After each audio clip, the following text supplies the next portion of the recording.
What's good? What's good? I'm a little grumpy. My solar charger's not working. My headphones are a little busted up. Yesterday was triggering.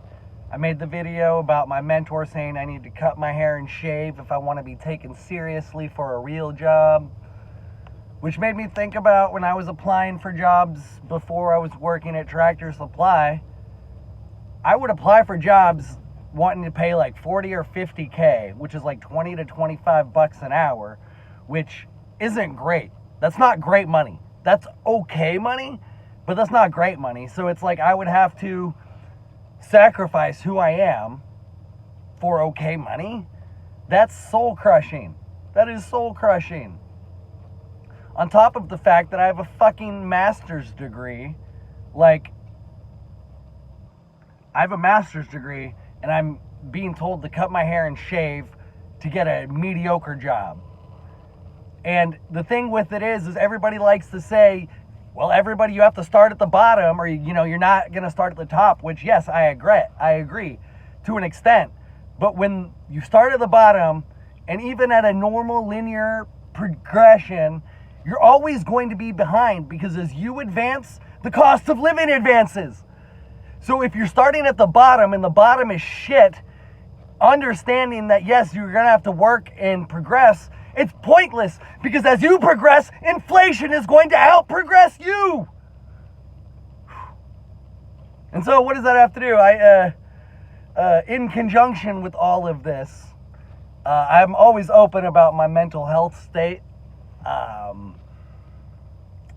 don't care if it's not manly, whatever. I don't struggle with my masculinity. I really don't. I struggle with money.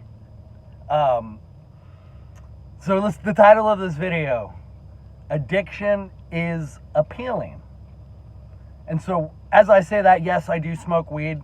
Some people would say I'm addicted to weed, but I could literally smoke a joint while digging a drainage trench for an irrigation system, or it doesn't affect me like it affects everyone. I'm a functional weedaholic maybe. But that's not what I'm talking about. Specifically, I'm talking about, I have been having this experience where when I'm in the grocery store and I walk by the alcohol cabinets or I walk by the beer coolers, I'm being compelled, or not compelled maybe is not the right word, but I'm wanting, something's driving me to say you should have some drinks tonight. And for the record, I don't drink. I have drank and I don't abstain. It's not ever something.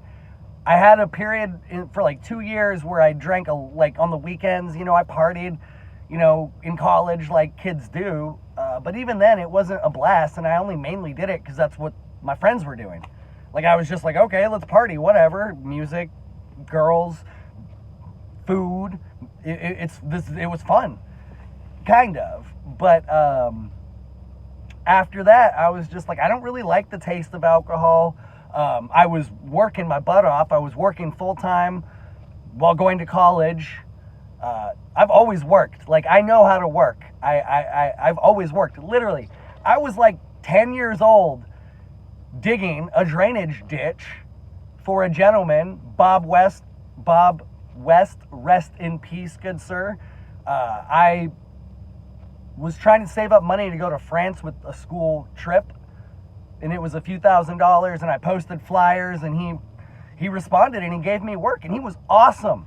This was 25 years ago. He was paying me 10 bucks an hour just to do various manual labor tasks for him. He was old and retired. He had a cool house. He had old books and maps and literally game heads. I don't remember which one's an antelope. He went to Africa on safaris. He was a cool guy.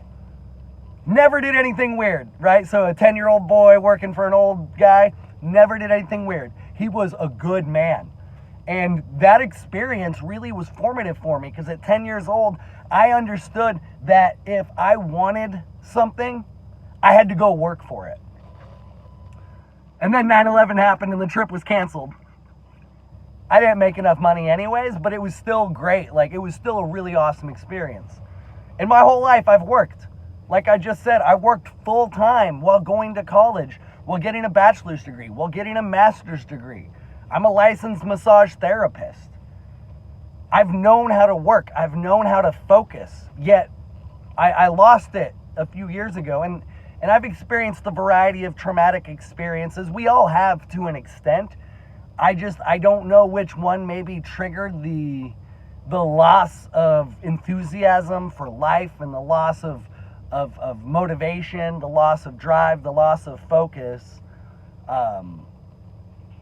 I could point to all of them, but I can tell you right now what I struggle with the most is the fact that I don't see any paths forward. I don't see how I'm ever going to find a job that pays enough for me to buy a few acres of land.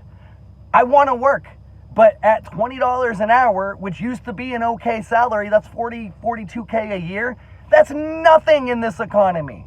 I just saw a headline that said the average salary now needed to be a homeowner in America is $100K. And that's honestly what I thought. I thought after I got my master's degree and had some experience, I would have $100K job offers left and right. That's what everybody thinks. Everybody thinks, oh, you have a master's degree, you shouldn't have trouble finding employment. But let me tell you, there are a ton of people with master's degrees who are struggling with jobs. Unless you're a gay, black, trans woman with a master's degree, they're not struggling. Don't want to get too far down to that. Let's get back, circle everything back. The grocery store. I've been like getting this voice in my head saying, you should drink tonight, Andrew. I can remember the last time I drank. It was last year. I was in Leavenworth with a friend. We were building a garage. It was a lot of fun. The whole experience. We'd work really hard and then we had some drinks and it was fine, whatever. But then like after that, it's not in my DNA. Addiction might be in my DNA to an extent, but I've been lucky because like never had to fight with alcohol before, never really had to fight with gambling. I don't really gamble though. I've only ever played blackjack once. I lost $40 in like 5 minutes and I was like, this is not fun. Although I do know you can beat blackjack. If you learn to count cards and you learn basic strategy, you can actually beat it. Which is something I like, that's an intriguing idea I've had. Like maybe I'll learn to play blackjack and beat it. Because I have the type of brain where if I could focus, I do think I could do well at that. But I want my brain to shut off. I just don't want to exist.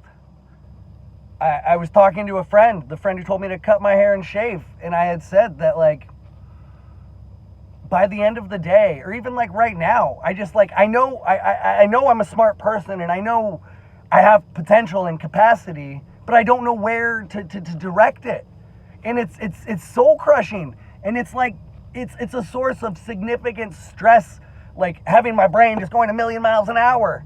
I used to be able to sort of direct it and channel it, and I still can, but I don't have a direction in life. And it's like I'm gonna go do deliveries and I'm just gonna work, but for like mediocre wages. And at this point, I don't want to anymore.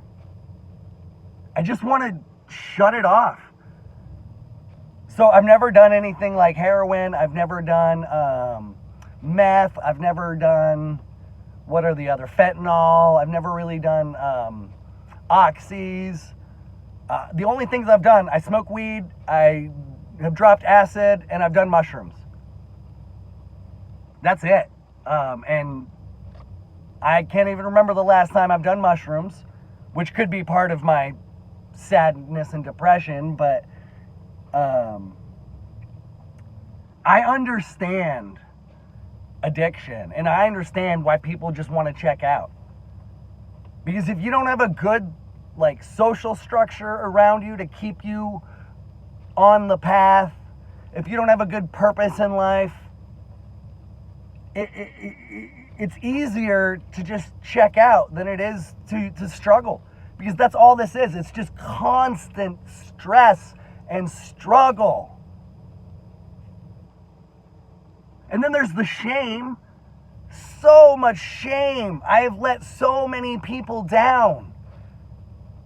I've let so many people down, and I don't want to. I want to be a contributing member of society, but I don't know how. And then people judge you. Oh, well, if you quit smoking weed, you can find a job. And I'm like, how does that fucking boot taste? That is such a shitty thing to like be the police of your peers. That is such just a shitty thing that you're taking the side of the authoritarians over your brother. I mean, like figuratively brother, not actual brother. I'm just getting on the video. It's been a rambling one, but I get it. I understand addiction. And I struggle with like my own, like, I don't want to go do heroin, but I just don't want to be here. I don't know. If you're struggling with addiction, I just get, you're loved, even if it's hard, I know. You just gotta just love yourself first. It's hard. I wish society was better.